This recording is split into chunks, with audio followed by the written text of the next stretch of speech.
Hi, and welcome to another episode of Surrendered Birth Stories. Birth stories, birth education, and the pursuit of surrendering it all to God. Let's get started. Hey everybody, I am very tired right now. If you could please pray for our family. We have been through the ringer this week. For the last 4 days, it started with my 2-year-old has had the nasty, the vomiting, diarrhea, fever, just feeling miserable. And at first it was just him, but my husband was out of town, so I was doing it all by myself. And then last night, it sort of was like boom, boom, boom. Our 7-month-old and our 10-year-old and our 4-year-old all started having fevers and everything. And it's just, I know that's not fun to talk about or maybe even hear, but that's just where we are right now. I didn't sleep at all last night.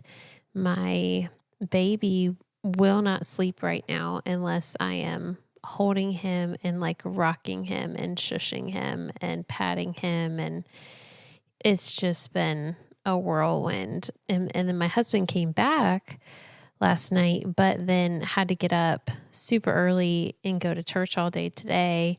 And then had another job he had to do later this afternoon and evening. So it's been hard. Thankfully, my mom came over during the day today, which was super helpful. I would have never made it without her. She came to be an extra set of hands because it's a lot to deal with multiple toddlers and kids and everybody. It's just been, we are going through it right now. And I know the Lord is faithful.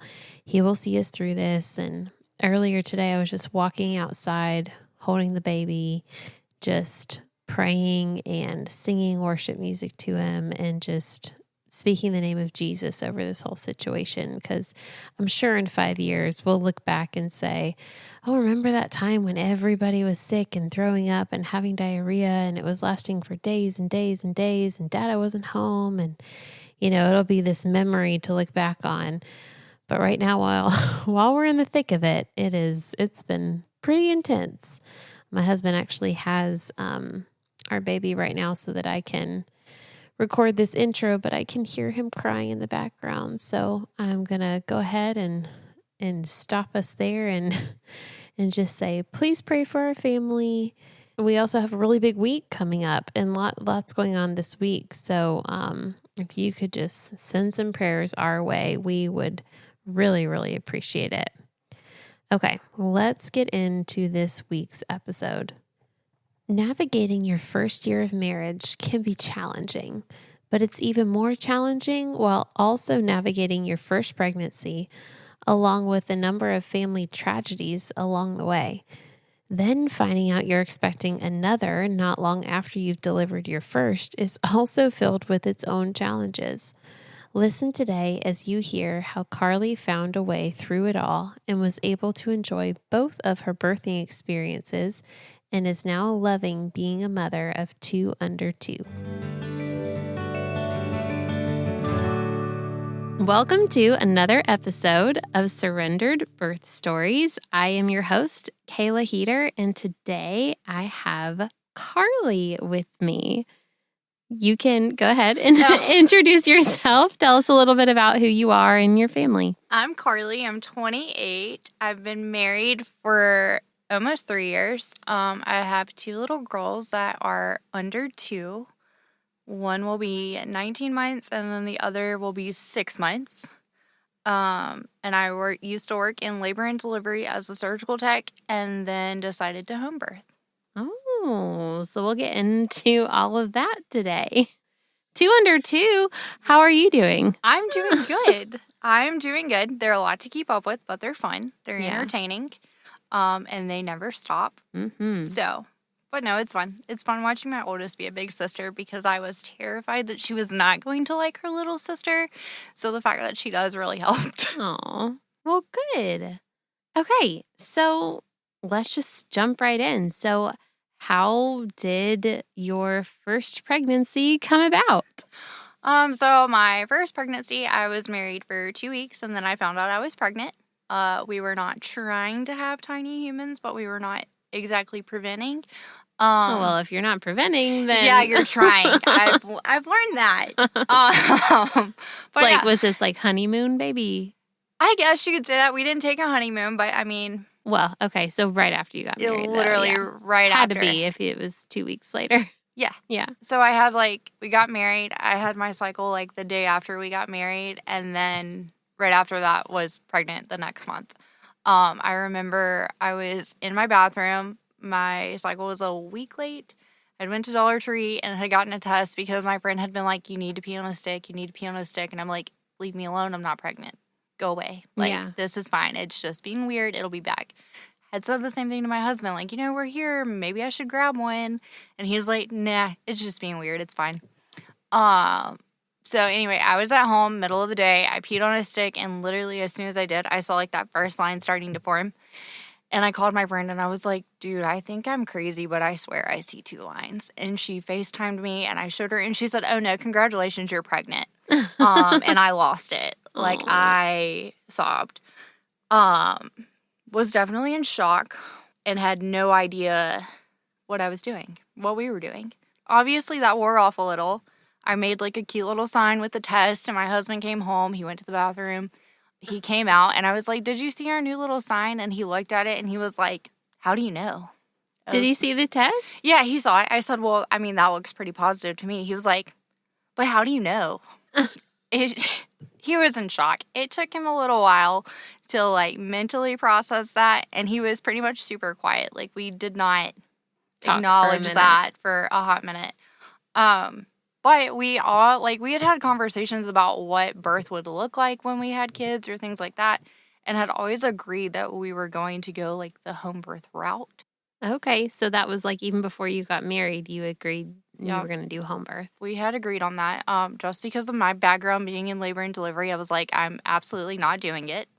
So tell me a little bit about that then. Tell me about what about working in labor and delivery made you want to deliver at home? Because I assume before working in labor and delivery, that wasn't the case. No, that wasn't necessarily the case. My great-grandmother, though, had 17 kids. All of them but one was born at home. Wow. So obviously, that concept had been mentioned, but had nobody in my family had done it. I was born in a hospital. My husband was born as a C-section. Both my sisters had kids. They were both born in hospitals. So it was never one of those things where I thought, oh, I'm going to home birth. But working in labor and delivery, I worked nights. So I was a surgical tech, which means I helped do all the emergent and urgent C-sections that happened on nights. I set up the ORs. I passed instruments to help during surgery, and occasionally assisted doctors when there was no other doctor on call to deliver babies. Yeah. And a lot of those C-sections happened because inductions failed. Mm-hmm. People come in to be induced for whatever reason. Those inductions start a snowball effect, and suddenly either mom doesn't look good, baby doesn't look good, or neither one of them look good, and it's, oh, we need to have a C-section to get your baby out. And it happened over and over and over again. And I didn't want to be there. I didn't want the pressure of being induced. I didn't want the pressure of having an IV, having internal fetal monitoring, and not being able to walk around like I wanted to. I wanted to be the one calling the shots for birth and being able to do what I wanted to do instead of feeling pressured. Yes. To do everything. And then people not being able to eat in labor. And I'm like, you're basically running a marathon. Mm-hmm. You need to be able to eat to run a marathon. Yeah. So yeah, there was just lots of things that I was like, I don't want to end up in the OR at 3 a.m. Mm. And the best way I know how not to is to not be here. Right. If I need you, I'll get here. If not, we're going to do this at home. I also feel like we've gotten to the point where we think the female body is flawed. Right. For pregnancy, when in all reality, your body was created to do what it does. Mm-hmm. And I'm a firm believer that your body and baby work together. And that if you leave the body and your baby alone, most of the time, not in every situation, most of the time, everything goes fine. Yeah. So. I believe that too. Yeah.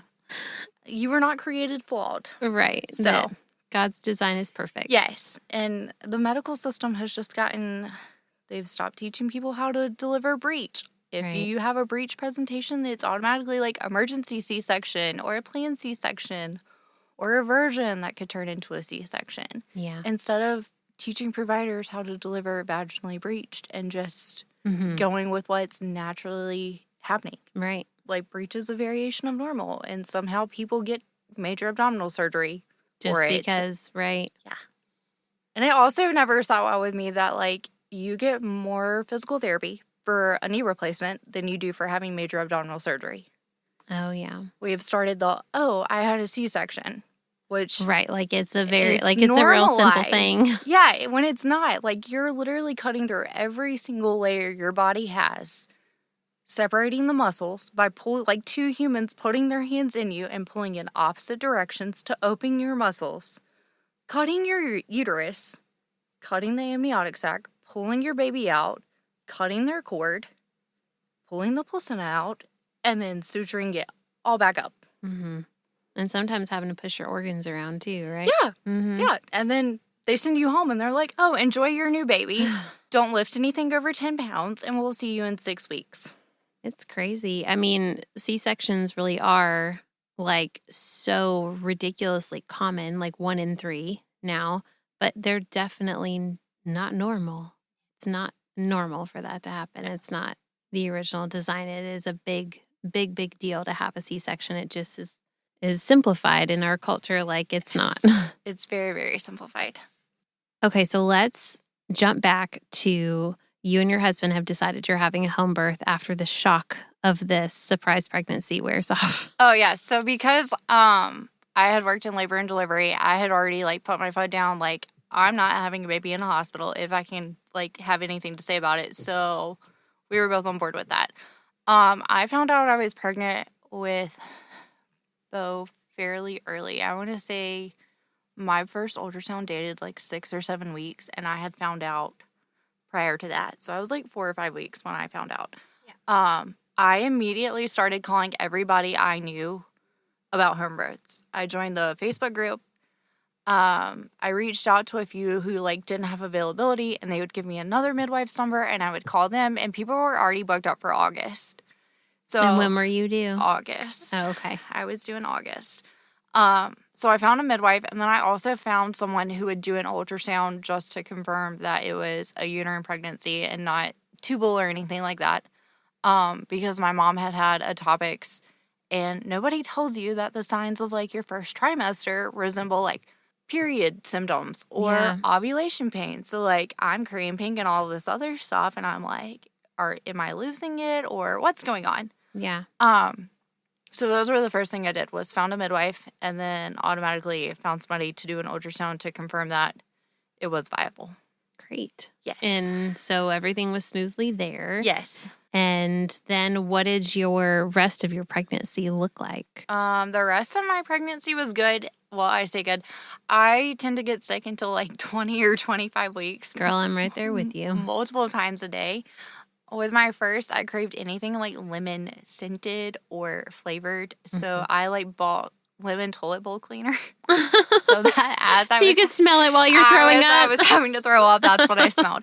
No, I was pitiful. Like riding to my first ultrasound, my mom's friend drove me, and I was holding a grocery bag in the car and got sick like on the way down there and hadn't eaten anything because I couldn't stomach anything at first.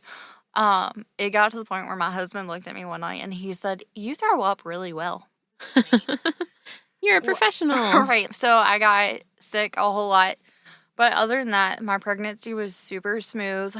I had a chiropractor that I saw like all the way through who is Webster certified. She's fantastic. Anytime somebody is pregnant in Burlington, I send them her way. Okay. Who is she? Kelly Minder, and she's at Back in Balance. Cool. She's fantastic. We love her. For all you Burlington folks out there. Yes. Even if you're not in Burlington and you need a chiropractor, like, she's worth the drive, I promise. I did massages every so often after my first trimester and pretty much read everything I could get my hands on pertaining to birth and natural birth. And so that's what I focused on, pregnancy and how to birth. So did you like take any classes or listen to any podcasts, or were books like your main source of education? Books were the main source, but I did do some, like Birthing Instincts was one of my go-tos. Oh, yeah. Podcast. Yes. What is it? Build to Birth. Mm-hmm. And then the Happy Home Birth podcast. Oh, yeah. Was another one that was really good. I love that one. Yes. And then reading-wise, I did Ina May's Guide to Childbirth, Spiritual Midwifery by her. There was one on statistics. And I'm not sure I even made it through that one completely because it was a whole lot of, like, statistics. And I was like, I can't do this. I can't do it. But, yeah, I did a lot of those. I did a lot of, like, reading other people's birth stories. Mm-hmm. Obviously, like, going to the chiropractor to make sure everything, like, was in alignment and my pelvis had enough room and she had enough room to get in whatever position she wanted. And stuff like that. I tried to stay relatively calm through that whole pregnancy, but there was definitely like family circumstances that were challenging. Mm-hmm. My husband's grandma died unexpectedly, but not really unexpectedly. Like, she wasn't doing the best, but she had died. Like while you were pregnant? Yes, while I was pregnant. My father-in-law died unexpectedly in August. Or no, he died in July. He was buried in August. Of the same time you were pregnant? Yes. With his first baby? With my first. So I was like 27 weeks pregnant. And, you know, we struggled a lot with that because my father-in-law was a really good man. Yeah. Like a really good man. And so... Tissue. Thanks. I'm going to try to get through it without crying. It's okay. He was so excited to be a grandfather. So anyway, and then in July, his mom had called and had said, you know, your dad has, I don't even know if the voicemail had said he had had a stroke or what, but that, you know, he was in the bathroom, he had fallen and hit his head, and that they were taking him to the hospital. So he had previous strokes, I think like 1 or 2 before that, and they had been like mild, and you know, he had always been like conscious right after. But my husband also has a background as an EMT, and so for whatever reason, he knew by that message that like he wasn't going to wake up. And so we didn't go to the hospital. We didn't do any of that because my husband had actually gone and saw his dad before he had died. He went to his work and saw him, and so they had made peace. So that was that. Wow. Can't imagine even being pregnant while that's happening. Oh, yeah, that was. So that happened right before you were. Yeah, so I was due, the first due date was August 2nd, and then the second due date was August 6th. Why did you have 2 due dates? So I think one was based off of 2 different ultrasounds. So the first ultrasound and then the second ultrasound. Oh. They're showing different due dates, but I actually didn't have her until August 19th. So how did the waiting game go at the end? Because I've been there before. The waiting game, so, you know, like 40 weeks rolls around. Well, so the average first-time mom goes to 41 and 3.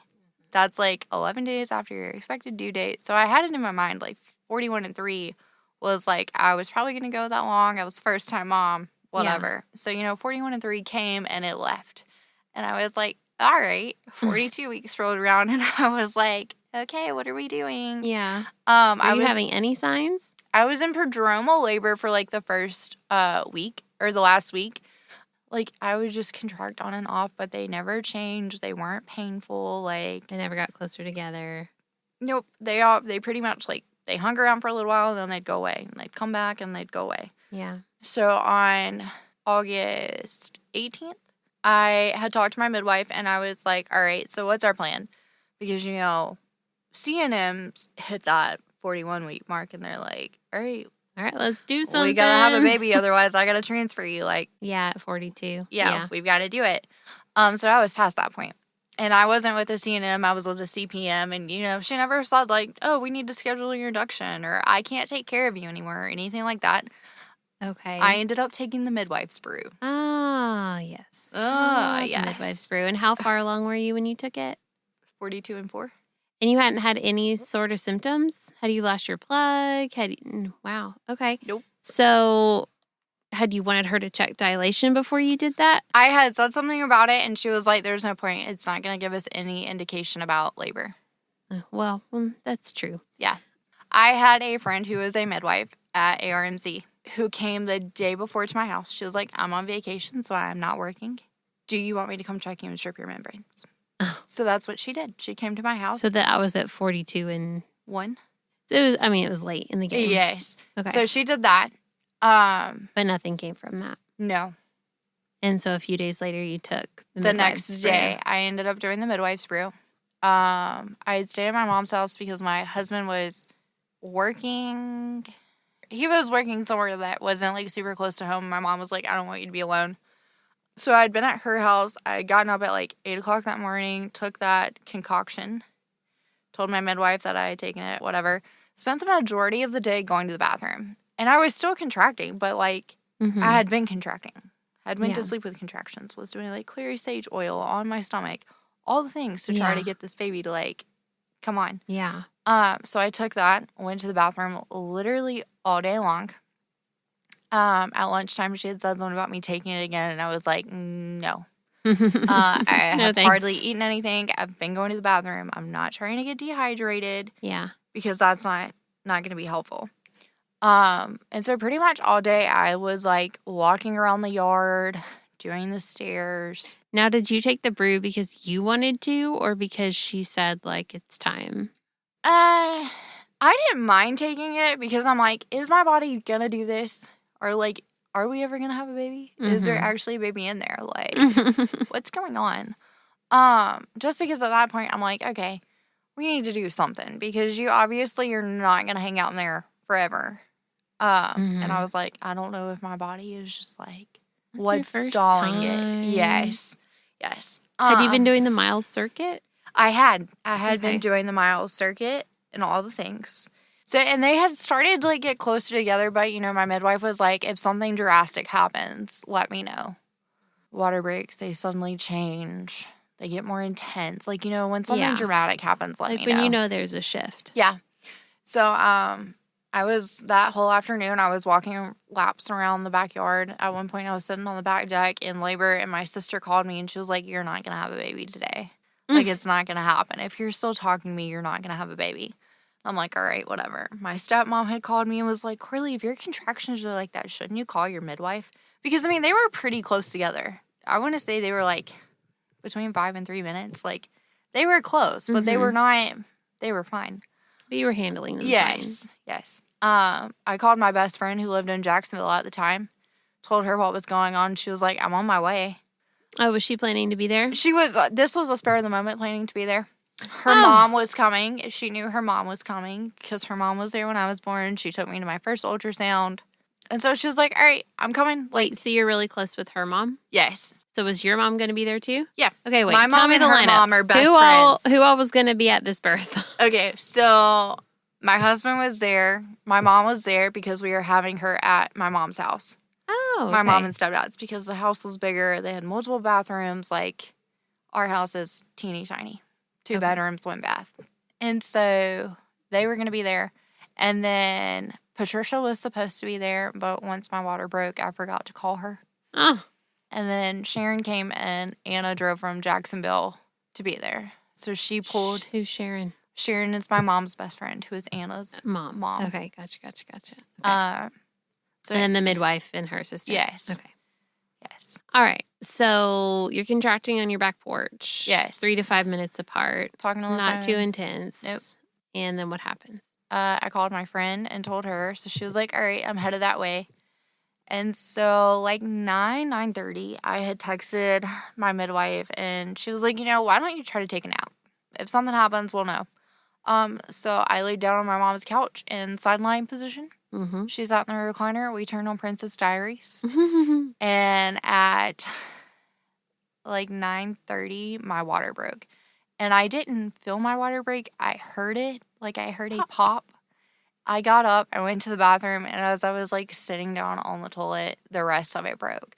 And I was like, hey, Mom, you might want to call Matt and tell him my water just broke. And Mom said, hey, Carlie, you might want to call your midwife and tell her your water just broke. And I was like, fair point, valid, because she is an hour and a half away. Like, good idea. Yeah.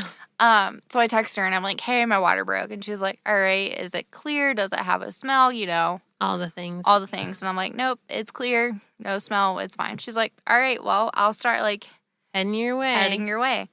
And so I was sitting on the toilet contracting. My dad called me. Well, Matt had just left to go let our dog out. Had pulled in our driveway. Oh, so you were sitting at your mom's already? Yes. Okay. He had pulled in our driveway when my water broke. So he like let the dog out really quick and turned around and came back. By the time he got back, it was probably like 10:30, and my dad had called. And I remember like looking at my phone and saying, I'm not going to be able to do this. And then he hit answer. And he was like, hey, baby, how are you doing? And I was like, I was fine until my water broke about an hour ago. And my next contraction hit, and I just handed my phone over to my husband. And he was like, Al, I don't know what you said, but we're going to have to call you back. Like, we're just going to have to call you back. And so I sat on the bathroom for a while. I had tried to get into the bathtub, but it was taking too long to fill up. So I went and got in the shower. I ran out all the hot water in the shower. By the time I got out, my best friend was there. The birth assistant showed up before the midwife did. You know, she was like, do you want to try hands and knees, see if that, like, feels better, anything like that? And it didn't. I was like, I have to go back to the bathroom. That was just where I was most comfortable. And I think I was probably still in one of the bedrooms when my midwife got there. And, you know, she did fetal hard tones. She asked me if I would, like, drink something. I think they brought me, like, a granola bar or something after I'd made it back to the bathroom. And so I was on the toilet backwards, straddling it. There's actually a picture of my mom on a birthing ball holding my dog, and my dog has his like paw on my back. Oh. And so does my mom. So he was my little doggy doula. And I was just sitting there, and they would tell me, because I guess they could see me like tense up, and they would tell me to like relax my shoulders and to relax my jaw and like relax. And then, you know, my midwife had said, if you feel like you need to push, then stand up. And she was like, you know, you can reach down to see if you can feel hair or whatever. And I was like, no, I'm okay.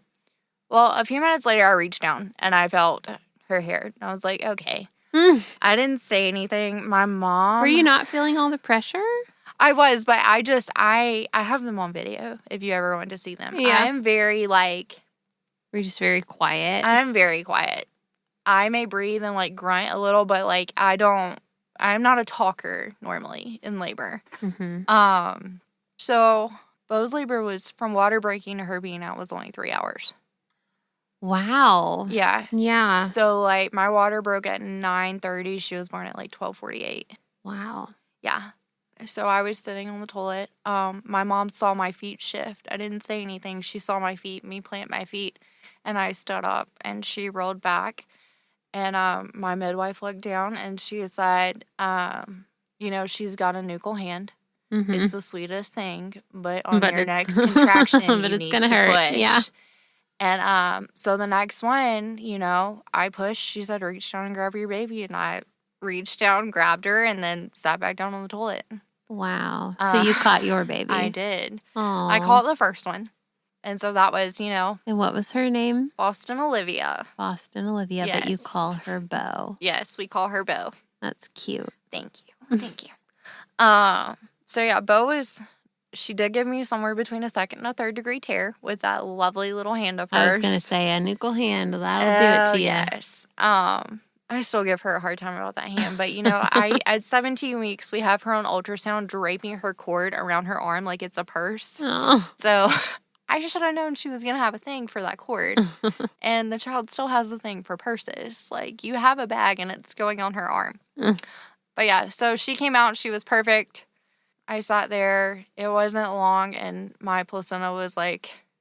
ready to come. Yeah, it was right there. I literally reached down and grabbed it and put it in a Tupperware container. And then we planted it outside the next day. The next day, look at you. Yeah. Ours I is did still not in our do deep it. freezer. My second one is. My second one is. It's still there.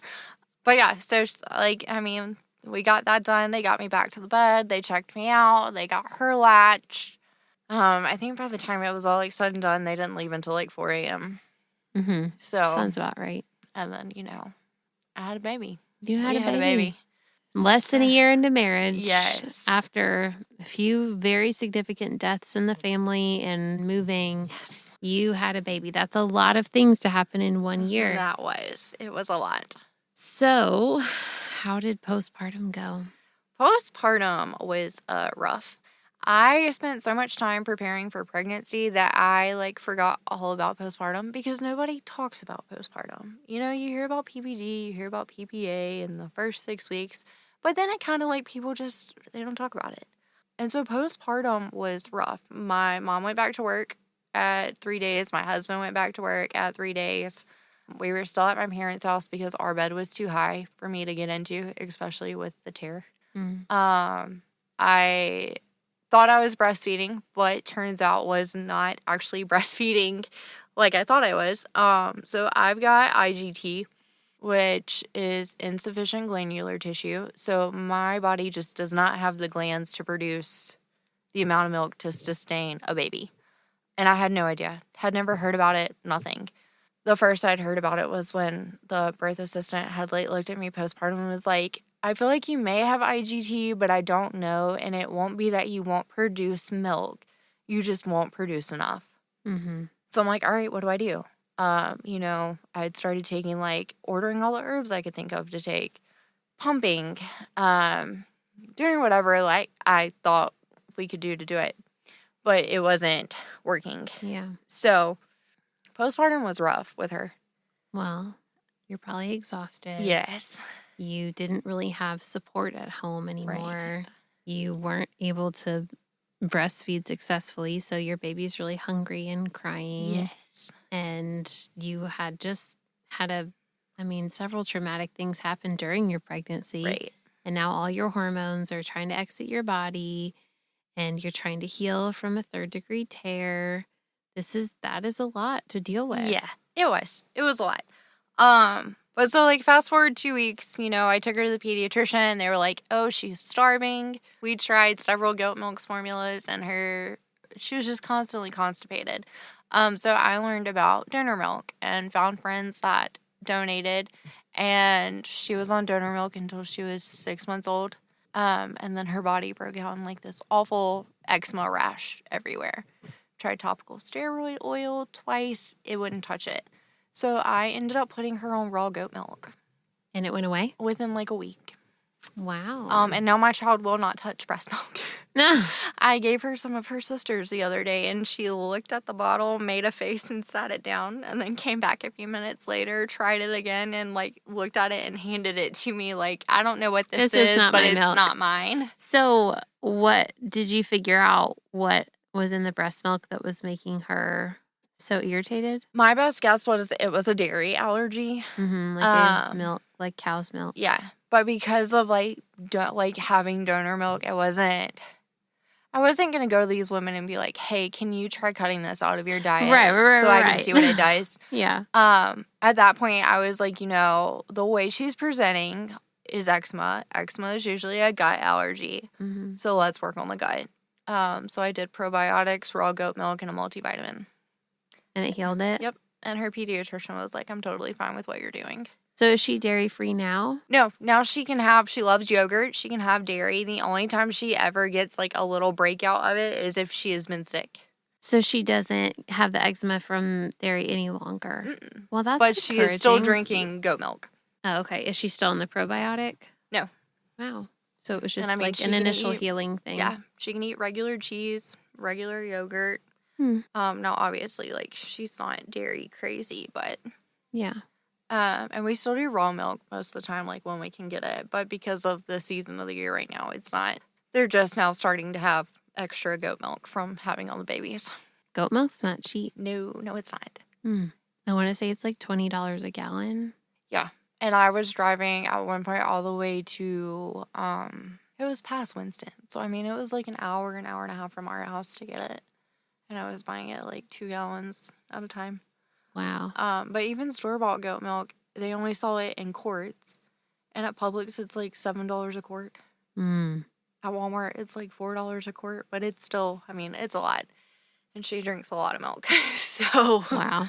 And then another thing postpartum, like my midwife was great the whole pregnancy, but then postpartum kind of like disappeared. So that was also another thing to like deal with, I guess. Disappeared as in like just stopped showing up? Yeah. Did you like reach out to her and Yeah, we say had texted a few times, and like there was one day she was planning on coming and didn't come, and that was the end of it. And then she just never came back? Nope. That is not how I would say any home birth midwife operates that I have ever interacted with. It's not the norm at all. I think she had a lot of like life issues going on at the same time. Uh-huh. Wow. It may have been in that place where like financially, you know, we had paid, baby was delivered.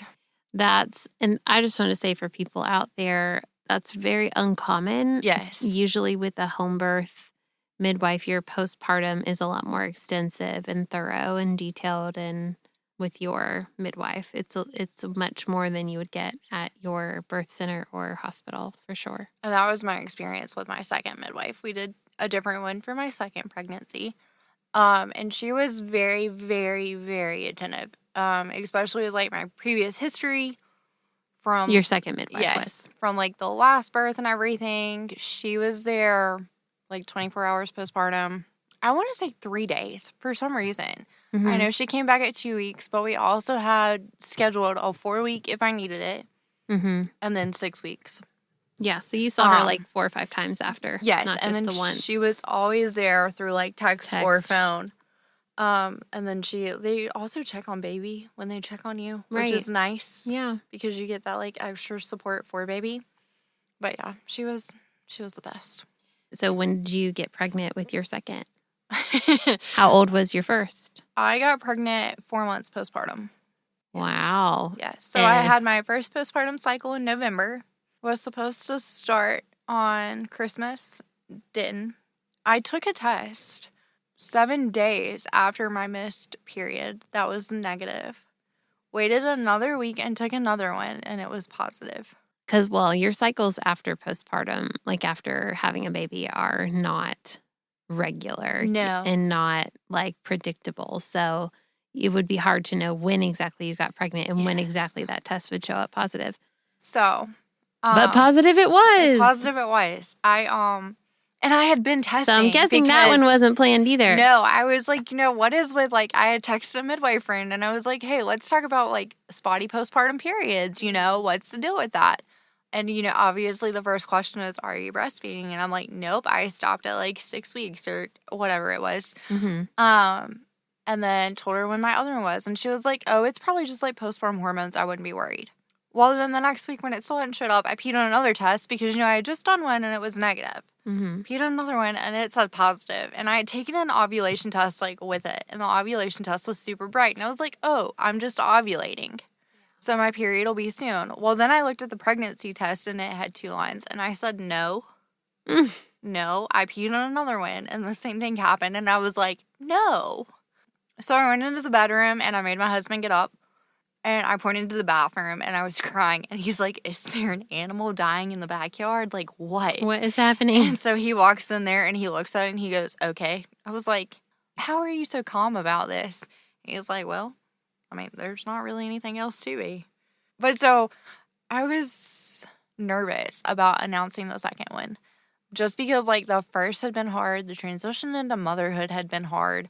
I think going from 0 to 1 was harder than going from 1 to 2. Really? Yes. So, and because... Well, you also had a really hard first postpartum. Yes. Well, and so, being at the pregnancy center, I have learned that biologically, when a woman experiences an unplanned pregnancy, it's the same trauma response as if somebody had died. Because, really? I didn't know that. Basically, your old self is dying when you realize you're pregnant. Because from, like, biology and physically and spiritually, it's no longer just you. Right. So, like, the person you were doesn't exist anymore because it's not just you. And so, like, the grieving process of that life and the person that you were before you had kids hit hard, I think. And so it was a lot going from, like, me and him to me, him, and her. Yeah. Especially just with everything while being pregnant. Right. But I mean, like, it wasn't that I was resentful towards her or anything Mm-hmm. while she was in there. Like, I loved Yeah. the bonding and everything like that. So I found out I was pregnant with Lucy in January. And then I want to say within, like, a few days of finding out I was pregnant with Lucy, Bo ended up with COVID. Both of my grandparents ended up with COVID and in the hospital. They were in the hospital for around a week. At one point, the doctors were calling, asking about, like, final wishes for my grandma, who had, like, a DNR and everything like that. They didn't think she was going to make it. And within, like, 24 hours, she made a full recovery, and my grandpa was being sent home on hospice. So, like, the opposite of what you thought was going to happen. Yes. And he died not even a week later. So he died basically of starvation. He had had lung cancer and had had radiation that made it to where he couldn't swallow. He was supposed to be on medication to help him swallow. Nobody knew about it, and by the time anybody did, it was too late. Wow. How did your grandma take that?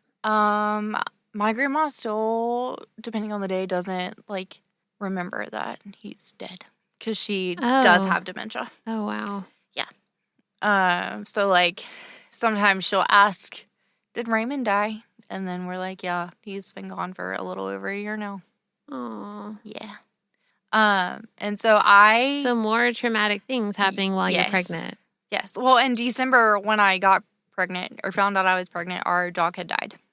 So for whatever reason, maybe I'm pregnant, people and animals just end up die. In the name of Jesus, let that curse be gone. It seems to be, like, the trend. But, yeah, so I didn't tell my grandpa that, like, I was expecting again before he had died or anything like that, just because I didn't want to give him a reason to hold on. And it's really funny, on his deathbed, I took Bo down there to see him one last time before he was, like, way out of his mind. And he was like, why couldn't Carlie have named that baby a pretty name? Oh, instead of Bo? Yes. Oh. It was hilarious. And my grandpa was, like, my favorite human. Like, I lived with them for 4 years before I got married. I'm super close to both of them, but, like, I was super close to my grandpa. Wow. So then that made for a hard pregnancy as well. That was awful. Though, like, our extended family found out at his visitation that I was pregnant. Because you were so sick? Yep. Yeah. We, like, that spilled the beans on that. I'm with you. I can't hide a pregnancy because I'm just, like, in the bed throwing up all the time. Yeah. It was hard. But at the same time, like, my grandpa was 84, 85 when he died. I had been there when he had initially started treatments for lung cancer and everything like that. He literally, I mean, he lived and he took care of my grandma. He loved his dogs. He loved his grandkids. He loved his kids. Like, good man. Yeah. I mean, he was there for my wedding, which was something my grandma, she had told me for years, I don't think I'll ever make it to your wedding. But, you know, it was fine. I wasn't prepared. I'm not sure you're ever prepared for a loss like that, but the abruptness of it all definitely did not help. Yeah. Like, I was prepared for one thing to happen and the complete opposite. It happened, yeah. Yeah. And my grandma is still alive now. So, praise God. She's still kicking.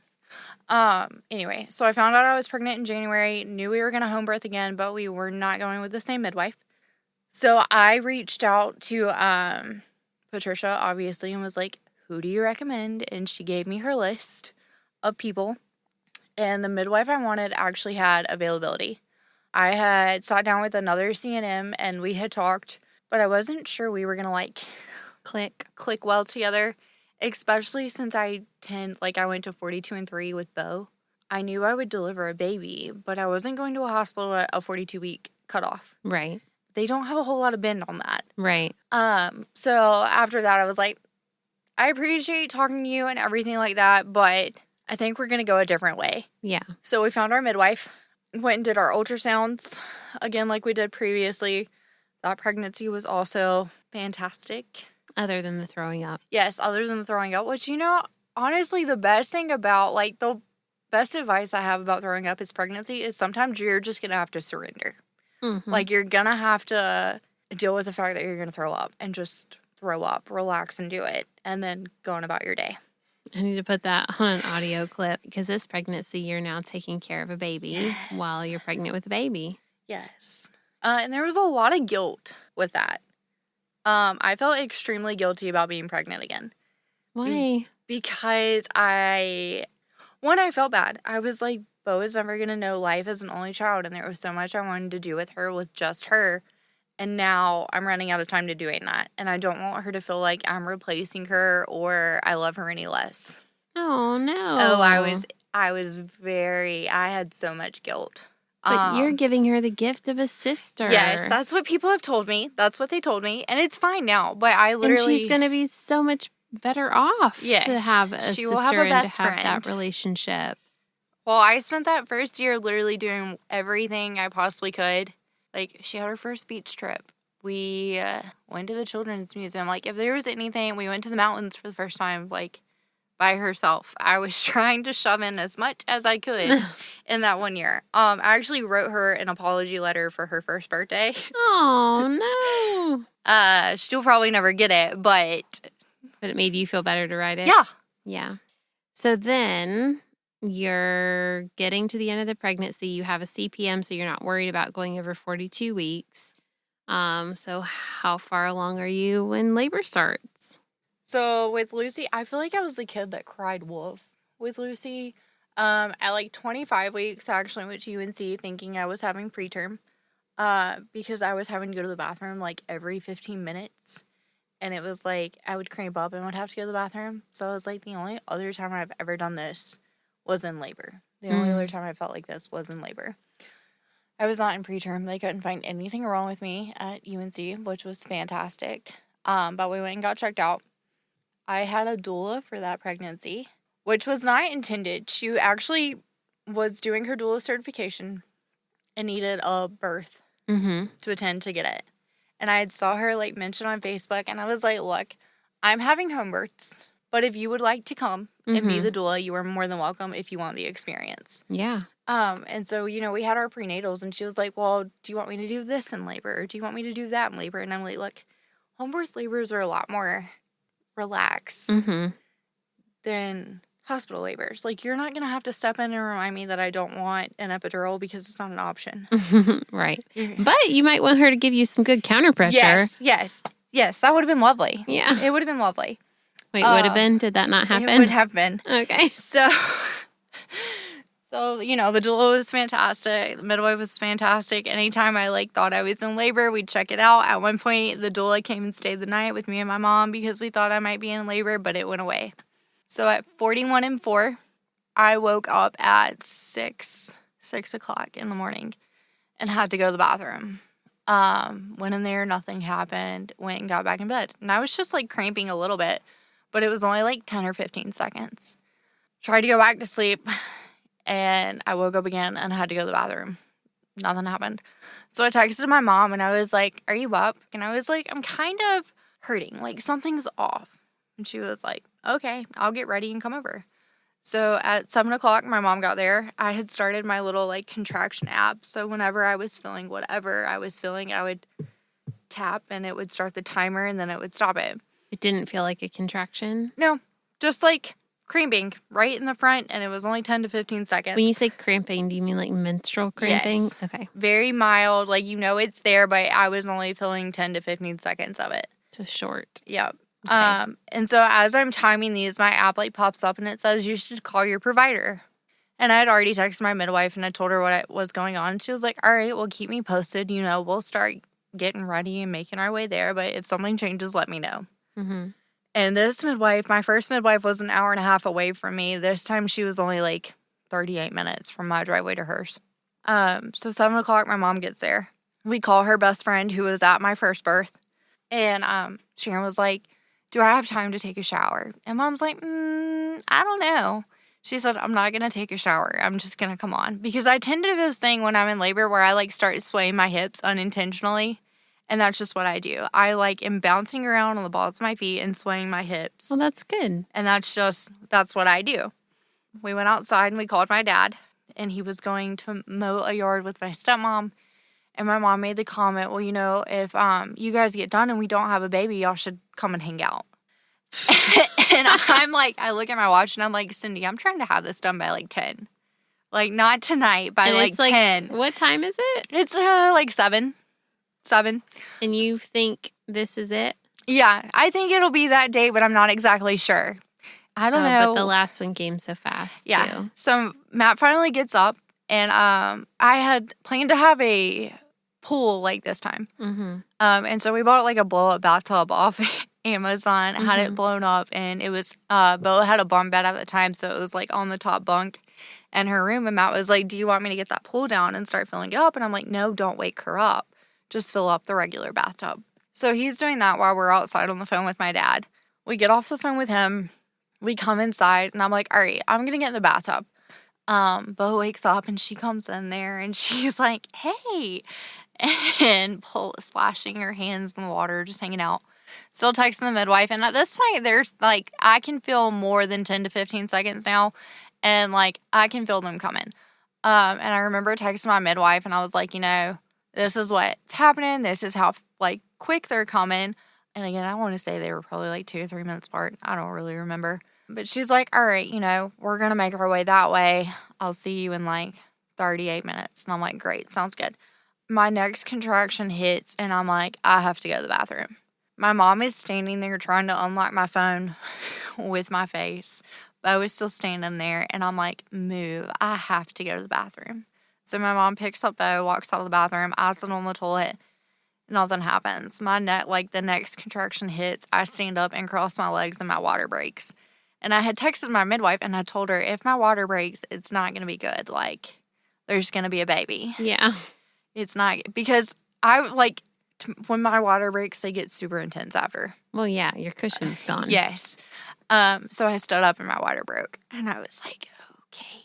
I had been calling my doula, and I tried to get a hold of her. She was out in Archdale and did not hear my phone, her phone ring. So before before Sharon had got there, so around 7, I called her husband's number because she was like, I'm giving you this in case of emergency. Called her husband, and I was like, hey, my name's Carlie. I'm Kathy's doula client. She gave me your number for in case of emergencies. I can't get a hold of her. Is she with you? And he's like, no, but I'm like 5 minutes from home. I will have her call you back. So she, he gets in there and talks to her, and she was like, he said, this girl called and said she was your doula client and that she was in labor, but she doesn't sound like she's in labor. And she said, no, if she called me, she's in labor. I have to go. Because Beau's birth I had on video, and that was the only thing I wanted for Lucy's birth, was I wanted it on video. Yeah. Because I didn't want Beau to grow up and be like, oh, well, mom has me on video and not you. So I was like, it has to be on video. So anyway, my water breaks. My doula had literally just gotten there. My midwife is on her way. She's like less than 10 minutes out. 7 minutes after my water break, there's a baby. Of course there is. Yeah. On the toilet again? On the toilet again. So, I reached down, I felt her head. My mom was on the phone with the midwife and was like, it's happening. I can see the head.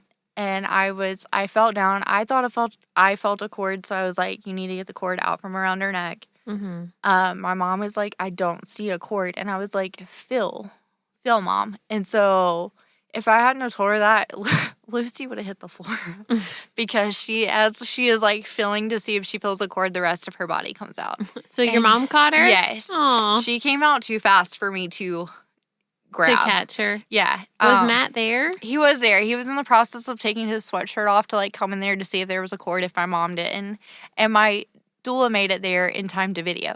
Oh, well, good. 7 minutes from birth. Wow. And then the midwife missed it by 8 minutes. Oh. Missed it by 8 minutes. So, yeah, both of mine were born in bathrooms on the toilet. So, what time was Lucy born? 7:54. Oh, so this is less than an hour after you had decided just to get up and do this. It was less than 2 hours. From that 6 wondering if you were in labor to her. Wow. Yeah. Fast. Yeah. And with her, I hardly tore.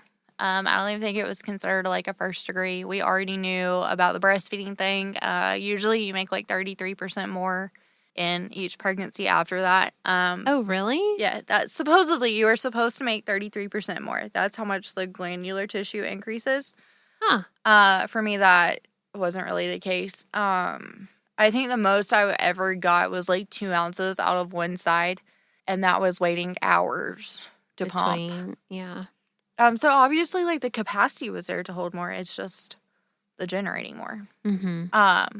But anyway, I had already had donor milk, so when we figured out that, I started pumping immediately after she was born, to try to get what I could get. Yeah. But already had donor milk, so that transition was a lot smoother. The ringer with her was she had a horrible tongue tie. Mm.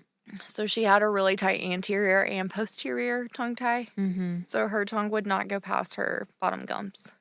Mm. And she stopped eating.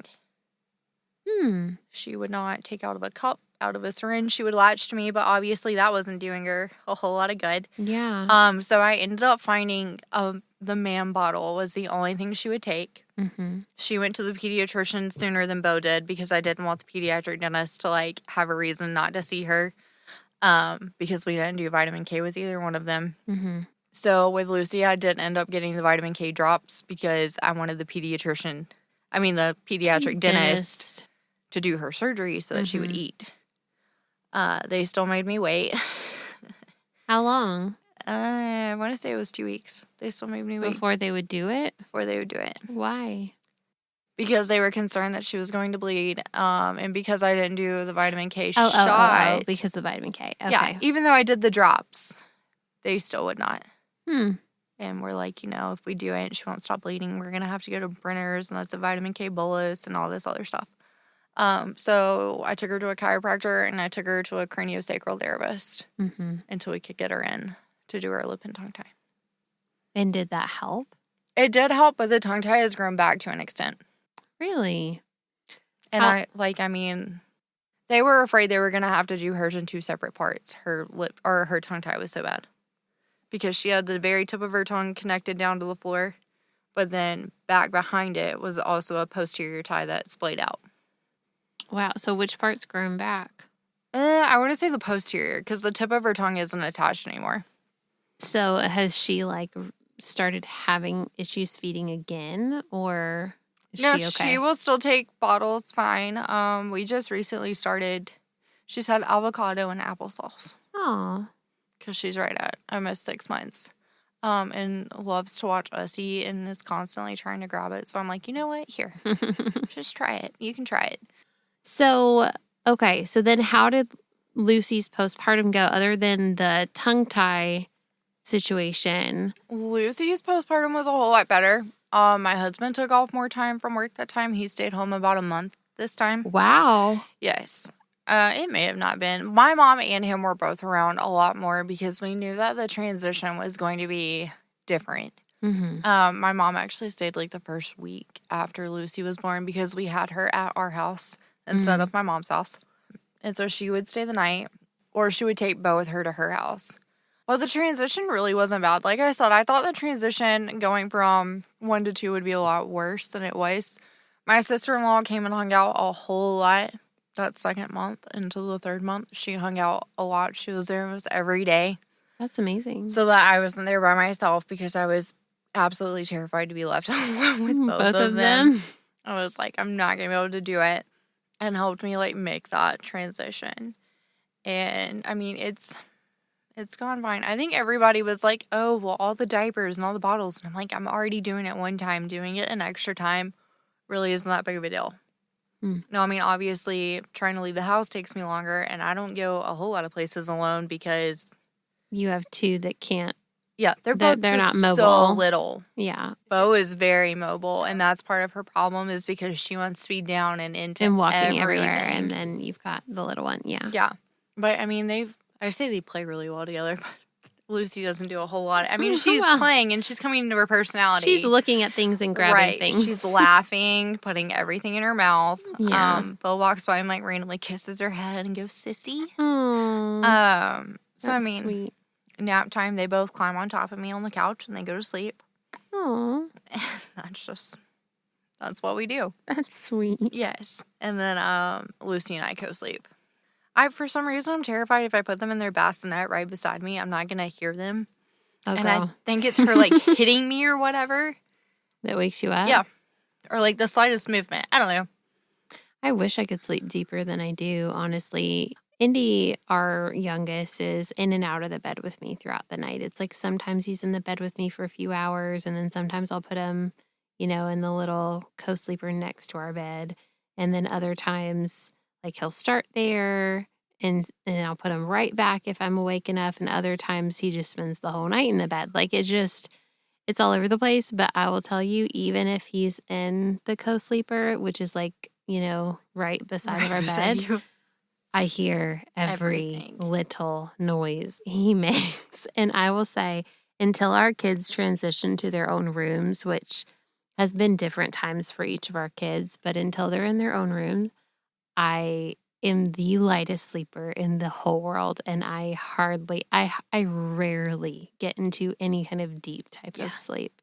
So it's the long haul. Yeah, I'm tired all the time. Yes.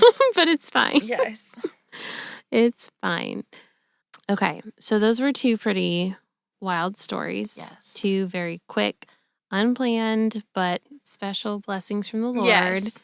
And lots of emotional, traumatic things happening during your pregnancies, and then getting slammed with the IGT during postpartum, and then the aloof midwife first go around. That was strange. I have to ask a few questions. With all of that happening, how did that affect your faith life? So, I mean, I think being pregnant in general gives you like a stronger bond. I feel like being pregnant and going through like pregnancy and birth in my case, it made me realize that my body most definitely was created to do that. And that, when the Bible says you were fearfully and wonderfully made, that like, that's true. And that our bodies were not designed flawed. Obviously, at some points, I was not really sure how I was going to get through any of it. And at some points, I was like really angry at different aspects. Like, my mother-in-law. Like angry at God? Oh, yeah. My mother-in-law acting the way she did. Yeah. All the loss we experienced while pregnant, that's supposed to be like one of the most exciting times in people's lives. And our worlds were constantly just being flipped upside down. I think I was really angry at the fact that my father-in-law was so excited to be a grandfather and never got to. That was a lot. But I think it also taught me that, like, when you think you can't go anymore, you definitely can. I've met a lot of wonderful people throughout my pregnancies, especially all of these women that have fed my kids at this point. Like, I know there was one day I was about to run out of milk, and a girl I actually went to church with in elementary school had messaged me on Facebook and was like, hey, how do I go about donating milk? And I was like, it's weird. I was just about to run out and was trying to figure out where I was going to find milk. Wow. And it was kind of those things like the Lord really does work in mysterious ways sometimes. And then also with like the whole journey with the pregnancy center opening up after having babies and like getting into birth work after leaving birth work. It kind of all just like went full circle, and realizing that what you go through has a purpose, and at some point it all connects back to each other. Yeah, the Lord can use it. He can use it all. So you, we know you're not in L&D anymore and that you left that, but now you're volunteering at a pregnancy care center in Burlington. How do you say it? Because I know we have one in Greensboro and Winston, but yes. So the one I volunteer at is a nonprofit Christian organization called the Arms of Grace Pregnancy Resource Center, and it is geared towards women experiencing unplanned pregnancies who are abortion vulnerable. Yeah. So by providing resources and support and education to these women, we're trying to show them that abortion is not their only option when it comes to their pregnancy. Yeah.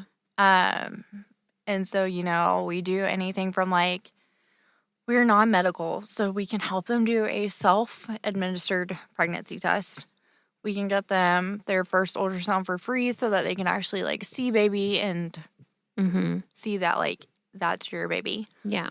We go through helping create adoption plans and help, like, putting them with adoption agencies if that's what they choose to do. If they want to parent, then we provide parent education classes, birth classes, how to feed your baby class, different resources. If they're in domestic situations, we get them resources for that. If they need housing, social services.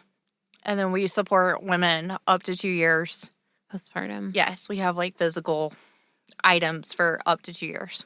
That's wonderful. Yes. And I am starting a postpartum support group for up to 2 years. Oh, cool. Yes, I think the first one will be in April. In Burlington? Yes, in Burlington. That's awesome. I'm excited. Cool. But that kind of just, I had all of this baby stuff. And I know that, like, having a baby can be hard and needing stuff can be hard. And so I dropped a few things off at the pregnancy center and then had, like, walked in one day and had started talking to the director and we just hit it off. And so you started volunteering there. Yeah, I started volunteering and hopefully that's turning into more. So I've started the postpartum group that should be kicking off in April. Through that center. They're paying for my doula certification. Oh, cool. To hopefully be their doula. And then in May, we are gearing up for our Walk for Life. That's wonderful. Yes. That's so cool. I didn't realize there was one in Burlington. So Yes. That's wonderful. So if you were dropping baby stuff off, does that mean you and your husband think that you're done having babies? Or what does that mean? Not necessarily. I try to tell people that I don't have an answer to that question because the last time I answered it, I was humbled really fast. Obviously, I'm not good at planning pregnancies. I was going to say, this is the longest you've gone without getting pregnant. Yeah. So since you got married. So yeah. So we have talked about having more kids. I think it's really just going to depend. Right now, our house is only 2 bedrooms.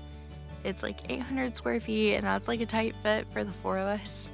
mhm. And I also would like for these 2 to get a little bit older and to enjoy them before going through this whole rat race again. Well, thank you for coming here. Thank you Yes. for sharing your stories. Thanks for and having me. I'll link your pregnancy care center. Yeah. I'm sorry, Arms of Grace. The Arms of Grace. Arms of Grace in Pregnancy Burlington. Resource Center. That way, anyone in the Burlington area knows about it and can check out, more information about it. Thanks again for joining us today. You can reach me at Surrendered Birth Services on Instagram or email me at contact@surrenderedbirthservices.com. Be sure not to miss an episode by hitting subscribe. Also, we'd love for you to leave a review of the show so that more people like you can hear more stories like these. If you really enjoyed this episode in particular, please take a screenshot and post it to your Instagram story, tagging Surrendered Birth Services. If you're interested in taking my childbirth classes, birth consultations, or having me as your birth doula, please click on the link in the show notes to take you to my website for online and in-person options. Just as a reminder, this show is not giving medical advice, so please continue to see your personal care provider as needs arise. Also, if you'd like to be a guest on the Surrendered Birth Stories podcast, please click the link in the episode show notes to get in touch with me. We hope you have a great week, and remember, learn all that you can, make the best plans, and then leave it in God's hands.